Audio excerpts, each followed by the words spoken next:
മഴക്കാലമായതോടെ സംസ്ഥാനത്ത് പകർച്ചവ്യാധികൾ ബാധിക്കുന്നവരുടെ എണ്ണവും കൂടുകയാണ്. പ്രതിദിന പനിബാധിതരുടെ എണ്ണം 10,000-ന് മുകളിൽ എത്തിയിരിക്കുന്നു. ഡെങ്കിപ്പനി, എലിപ്പനി മരണങ്ങളിലും വർധനയുണ്ട്. മഴക്കാല പൂർവ്വ ശുചീകരണം പാളിയത് പകർച്ചവ്യാധികൾ കൂടാൻ ഇടയാക്കിയിട്ടുണ്ട്. സർക്കാർ ആശുപത്രികളിൽ രോഗികൾക്ക് ആനുപാതികമായി ജീവനക്കാരില്ലാത്തതും തിരിച്ചടിയാണ്.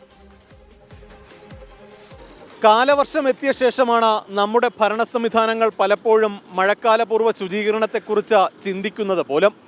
അതിൻ്റെ പരിണിത ഫലമാണ് വർദ്ധിച്ചു വരുന്ന പകർച്ചവ്യാധി വ്യാപനം. ആരോഗ്യവകുപ്പ് തന്നെ പുറത്തുവിട്ട പകർച്ചവ്യാധി വ്യാപനവും അതുമൂലമുണ്ടാകുന്ന മരണങ്ങളും ഞെട്ടലുണ്ടാക്കുന്നുണ്ട്.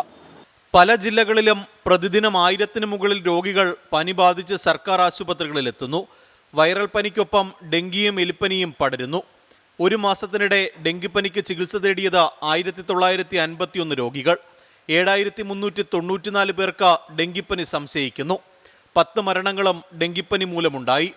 ഒരു മാസത്തിനിടെ 381 പേർക്ക് എലിപ്പനി പിടിപെട്ടപ്പോൾ 22 മരണം സ്ഥിരീകരിച്ചു.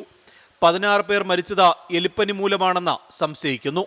ഒരു മാസത്തിനിടെ പനി ബാധിച്ച് മരിച്ചത് 55 പേർ. 6 മാസത്തിനിടെ 12 ലക്ഷത്തിലധികം ആളുകൾക്കാണ് പനി ബാധിച്ചത്.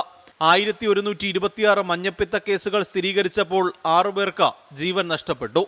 മഴക്കാലപൂർവ്വ ശുചീകരണം പാളിയതും പകർച്ചവ്യാധി പ്രതിരോധത്തെ താളം തെറ്റിച്ചു. രോഗികളുടെ എണ്ണം കൂടുതലായിട്ടും ഒട്ടുമിക്ക ജില്ലകളിലെയും സർക്കാർ ആശുപത്രികളിൽ വേണ്ടത്ര ജീവനക്കാരില്ല. ഇതും രോഗികളെ കൂടുതലായി വലയ്ക്കുന്നു.